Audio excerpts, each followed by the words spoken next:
Welcome back to my channel Pranita official. কেমন আছো তোমরা সবাই? আশা করছি ভালো আছো, আর আমিও কিন্তু ভালো আছি। তো গাইস, তোমাদের জন্য কিন্তু আমার আরও একটা নতুন ব্লগ ভিডিও নিয়ে চলে এসেছি।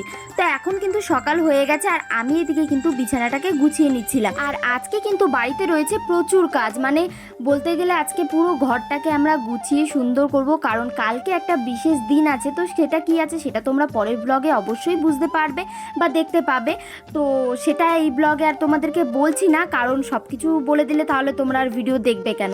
তো দেখো, এদিকে কিন্তু আমার বিছানাটা প্রায় গোছানো হয়ে গেছে। আর আমি না দুদিন আগেই বাজারে গিয়েছিলাম, আর বাজার থেকে এই বিছানা ঝাঁটাটা নিয়ে এসেছিলাম। তো আমি এদিকে বিছানা ঝাড়ছি, আর বাবা তখনই এসে বলছে এটা আবার তোর হাতে কি?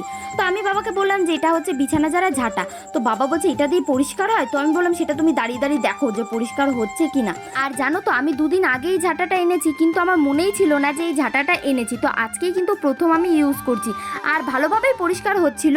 এদিকে কিন্তু আমি এখন ঝাঁটা নিয়ে চলে এসেছি, আর দেখো ফ্যানই বন্ধ করতে ভুলে গেছি। ঘর ঝাড় দেবো আর ফ্যান বন্ধ করিনি। তারপরে আর কি, ফ্যানটা বন্ধ করে এদিকে আমি ঘর ঝাড় দিয়ে নিচ্ছিলাম। আর জানো তো, এই ঘর ঝাড় দিতে গেলে আমার এই স্ট্যান্ড ফ্যানটা সরাতে আমার একদমই ভালো লাগে না। মানে সব থেকে বিরক্তর কাজ হচ্ছে আমার এই স্ট্যান্ড ফ্যানটাকে সরিয়ে তারপরে জায়গাটাকে ভালো করে ঝাড় দিয়ে তারপরে আবার স্ট্যান্ড ফ্যানটাকে জায়গায় রাখায়। মানে এই কাজটা আমার এত বিরক্ত লাগে, কিন্তু কিছু তো করার নেই, করতে তো হবেই। তো এদিকে কিন্তু আমি না আস্তে আস্তে বাড়ির টুকটাক যে কাজগুলো আছে সেগুলো কিন্তু আমি ভালোভাবে শিখে নিচ্ছিলাম। যদিও আমি টুকটাক পারি, বাট যেগুলো পারি না সেগুলো কিন্তু আমি দিদির কাছ থেকে শিখে নিচ্ছিলাম। আর আজকে কিন্তু এই কাজগুলো, মানে বাড়ির যত কাজ আছে সেগুলো কিন্তু আমি করব। মানে দিদিকে আমি বলছিলাম যে আমি করব, তুই আমাকে দেখিয়ে দিবি যে হ্যাঁ এটা আমার ভুল হচ্ছে, এটা আমার ঠিক হচ্ছে। আর এইদিকে দেখো, আমার বোন আর ভাই দিন রাত মারপিট করবে। মানে এমন একটা দিন হয়তো নেই যেই দিনে ওরা মারপিট করেনি। দেখেছো তো কিরকম ভাবে মারপিট করছে, প্রতিটা দিন ওরা এরকম করে। আর মারপিট হয়ে যাওয়ার পর ভাই বলবে আমি জিতেছি, আর বোন বলবে আমি জিতেছি। আর এই দেখো, এই অগোছালো ঘরটা হচ্ছে আমার ভাইয়ের ঘর, যেটা যতই গুছিয়ে দিই ও কিন্তু সেই এলোমেলোই করে দেয়। তো ওকে আমি বলছিলাম যে আজকের এই ঘরটা পুরো পরিষ্কার করার দায়িত্ব কিন্তু তোর, আর আমাদের যে রুমটা আছে সেটা আমরা করব, আর তোর রুমটা তুই করবি। তো ভাই বলছে আচ্ছা ঠিক আছে। আর এদিকে দেখেছো, ভাই আচ্ছা ঠিক আছে বলে চলে গেছে খেলতে। তো ও খেলতে গেছে, ও খেলতে যাক, আমাদেরকে তো আর খেলতে গেলে হবে না, আমাদেরকে বাড়ির পুরো কাজগুলো করতে হবে। মানে আজকে আমরা পুরোটা গুছাবো আমরা ভেবেছি। তো দেখি কত দূর কি করা যায়। এদিকে কিন্তু আমাদের যে খাটের নিচে যত জিনিস ছিল, মানে যেগুলো অনেকটা নোংরা পড়ে গেছে, তো বোনকে বলছিলাম যে ওগুলো বের করবি তুই, আর ওপরে যেগুলো আছে সেগুলো আমি করব। বোন বললো আচ্ছা ঠিক আছে। এদিকে কিন্তু একটা গামছা নিয়ে বোন মাথায় পরে নিচ্ছে, কারণ ওকে খাটের নিচে ঢুকতে হবে, আর খাটের নিচে অনেকটাই নোংরা, ওর আবার একটু মাথায় বুদ্ধি বেশি। যাই হোক, এরপরে কিন্তু আমি ভেতর থেকে টুকটাক যেগুলো আমি হাতে পাচ্ছিলাম তো সেগুলো বের করে নিচ্ছিলাম। আর বোনকে আমি বলছিলাম যে তুই এবার খাটের নিচে যেগুলো আছে সব কিন্তু টেনে টেনে বের কর, আর আমি রেখে আসবো বাইরে। তো এরপরে কিন্তু আমি এইদিকে এক এক করে যা যা জিনিসগুলো ছিল তো সেগুলোকে বাইরে বের করে নিচ্ছিলাম। যদিও আমাদের খাটের নিচে সেরকম একটা জিনিস নেই, মানে টুকটাক জিনিস রয়েছে, যেরকম দিদি সেলাইয়ের কিছু জিনিস আর আমাদের এত মেকআপের জিনিস, সেগুলো কিন্তু সবটাই খাটের নিচে আমরা সাজিয়ে সাজিয়ে রেখে দিয়েছি। তো বোনকে বললাম যে যে মেকআপের জিনিসগুলো আছে সেগুলো কিন্তু খুব সাবধানে বের করিস, কারণ পড়ে গেলে আবার ভেঙে যাবে। এখানে বোন আমাকে বলছে যে একটা ঝাঁটা এনে দে, কারণ ভেতরটা অনেকটা নোংরা হয়ে গেছে। যদিও আমাদের অনেকদিন পরিষ্কার করা হয় না, সেই লাস্ট আমাদের যখন ঘর রং করা হয়েছিল তো তখনই করেছিলাম। তো তারপরে আর সেরকমভাবে পরিষ্কার করা হয়নি, মানে ওপর দিকে পরিষ্কার করেছি, ভেতরটা পরিষ্কার করা হয়নি, কারণ এটা অনেকটা টাইমের একটা কাজ। তো সেরকমভাবে টাইম পাচ্ছিলাম না, তো এইভাবেই কাটছিল দিনগুলো। তো ভাবলাম যে না, কালকে যেহেতু অনুষ্ঠানটা আছে তো আজকে আমরা পরিষ্কার করে নিই। আর দেখো, খাটের নিচে যত কসমেটিক্সের জিনিস সব কিন্তু এরপরে এক এক করে বের করছে। তো তোমাদের অন্য কোনো ভিডিওতে আমি দেখাবো যে আমার কত মেকআপের জিনিস, সাজাগোজার জিনিস আছে। যাই হোক, এরপরে কিন্তু যে ঝুলগুলো পড়েছিল সেগুলো আমি পরিষ্কার করছিলাম।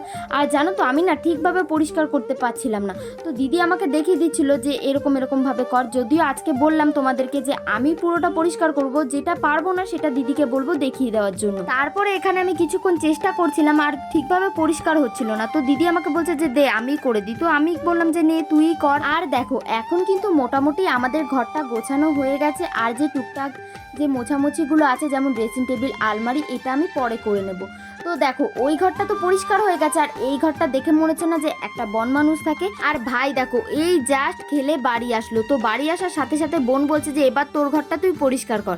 তো ভাই বলছিল যে আচ্ছা ঠিক আছে, 4 জন মিলে আমরা পরিষ্কার করে নিই, তাহলে তাড়াতাড়ি হয়ে যাবে। তো চলো পরিষ্কার করে দেখা হচ্ছে। তো দেখো গাইজ, আমাদের কিন্তু ঘর গোছানো পুরো কমপ্লিট হয়ে গেছে, আর তোমরা কিন্তু কমেন্টে জানাবে যে তোমাদের কেমন লাগছে এত সুন্দর করে গুছিয়েছি।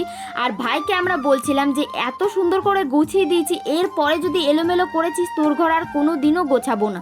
তো ভাই বলছে না না, এরপরে তো আমি আর এলোমেলোই করবো না, যে আবার গোছানোর প্রয়োজন হবে। আসলে ভাই প্রতিবার এই এক কথাই বলে যে এইবার আমার ঘরটা গুছিয়ে দে, আমি আর এলোমেলো করবো না, আর প্রতিবার একই হয় যে আবার এলোমেলো করে দেয়। তো দেখা যাক যে এই ঘরটা কতদিন আবার এরকম ভাবেই গোছানো থাকে। আর এই দেখো এখানে আমার ছোট ছোট পুতুলগুলো, আর এর মধ্যে কিন্তু আমার ব্ল্যাক কালারের যে পুতুলটা আছে সেটা কিন্তু আমার খুব ফেভারিট একটা পুতুল। তো আমাদের কিন্তু ঘর গোছানো হয়ে গেছে, আর এখন আমি ঘর ঝাড় দিয়ে নিচ্ছিলাম, কারণ ঘর ঝাড় দেওয়ার পর আমি ঘর মুছবো। তো চলো একেবারে ঘর মুছে স্নান করে তারপরে আবার তোমাদের সাথে দেখা হচ্ছে। তো দেখো আমার কিন্তু স্নান হয়ে গেছে, আর আমি এখন চলে এসেছি খেতে। তো এখানে আমি খাচ্ছিলাম ভাত আর চিকেন, আর আগে খেয়েছিলাম আলু ভাজা দিয়ে, যেটা আমি ভিডিও করিনি। তো দেখো এখন খাওয়া দাওয়ার পর এখন যে টুকটাক কাজগুলো রয়েছে সেগুলো করে নিচ্ছি। এখানে আমি এখন ড্রেসিং টেবিলটা মুছে নিচ্ছি, আর ওইদিকে বোন যে আলনাটা আছে তো সেটা গুছিয়ে নিচ্ছিল, সেই ভিডিওটা আমার যদিও করা হয়নি। আর এখানে না অশ্মি ঘুমাচ্ছিল, তো ঘুম থেকে উঠে আমার চোখটা ধরে বলছে বলতো আমি কে? তো আমি বলছি যে কে, আমি তো চিনি না তোমাকে। তো আমি ওকে বললাম যে এখন নয়, আমি এখন যে কাজগুলো আছে কাজ করি, তারপরে আবার তোমার সাথে খেলবো। তো দেখো কাজ বাজ করতে করতে তো বিকেল হয়ে গেছিল, আর সন্ধ্যাবেলায় চলে এসেছিলাম দিদিদের বাড়িতে। আর এখানে জায়ম্বু নিয়ে এসেছিল ফুচকা, আর ফুচকা খেতে কার কার ভালো লাগে সেটা কিন্তু আমাকে কমেন্টে জানাবে। আমার কিন্তু ফুচকা খেতে সেরকম একটা ভালো লাগে না। এবার তোমরা বলবে তো যে মেয়ে হয়ে তোমার আবার ফুচকা খেতে ভালো লাগে না। আসলে সত্যি কথা, আমি না সেরকম একটা ফুচকা খাই না, ওই একটা দুটো খাই। আর দেখো আমাদের পাপা তো ফুচকা খেতে ভীষণ ভালোবাসে, তো একটা কিন্তু অলরেডি নিয়ে ওর বাবাকে দিয়ে এসেছে। আর এখানে বলছে এখন আমি একটা খাবো, তো ওকে আমি বলছিলাম এটা কিন্তু ঝাল আছে, তুমি খেতে পারবে না। কে শোনে কার কথা, আমার কথা কি আর শুনবে? এখানে কিন্তু আবার বেছে বেছে নিচ্ছে যে কোনটা টেস্টি। তো চলো এরপরে ফুচকা খাওয়া যাক, আর খেয়ে তোমাদেরকে বলছি যে ফুচকাটা খেতে কিরকম। আসলে ফুচকাটা না ছিল প্রচণ্ড ঝাল, মানে সবাই বলছে যে এতটা ঝাল। তো ফুচকা খাওয়ার পর এদিকে দেখছি যে রান্নাঘরে দিদি কিছু একটা করছে, তো এসে দেখলাম দিদি এখানে চাউমিন বানাচ্ছে। আর দিদিরও না প্রচণ্ড ঝাল লেগে গেছিলো, যে ফুচকাটা এত ঝাল ছিল। দিদি বলছে আমার তো ঠোঁটে ঝাল লেগে গেছে। আর আমার জানো তো সত্যি কথা বলতে এই ঠোঁটের নিচটাতে এতটা ঝাল লেগে গেছে, আসলে তেঁতুল জলটা না ওখানেই পড়েছিল। আর এরপরে কিন্তু দিদির হাতে টেস্টি চাউমিন নিয়ে চলে এসেছে, আর এই টেস্টি কথাটা না আমি অশ্মির কাছ থেকেই শিখেছি। তো দেখো এরপর আমরা চাউমিন খেয়ে নিচ্ছিলাম, আর চাউমিন খাওয়ার পর আমরা বাড়ি যাওয়ার জন্য বেরিয়েছি। আর আমাদের পাপা আমাদের আগে যাচ্ছে, মানে ও এখন আমাদের সাথে যাবে। তো দিদি ওকে বলছিল যে কালকে তো এমনিতেও যাবে, আজকে আর যেতে হয় না। তো পাপাকে এখানে tata bye bye good night বলে আমি বাড়ি চলে এসেছি, আর তোমাদেরকেও বলছি। তো চলো টাটা বাই বাই, আজকের ভিডিওটা এই পর্যন্ত। ভিডিওটা ভালো লাগলে like comment share and subscribe করে দিও। চলো বাই, দেখা হচ্ছে নেক্সট ব্লগে।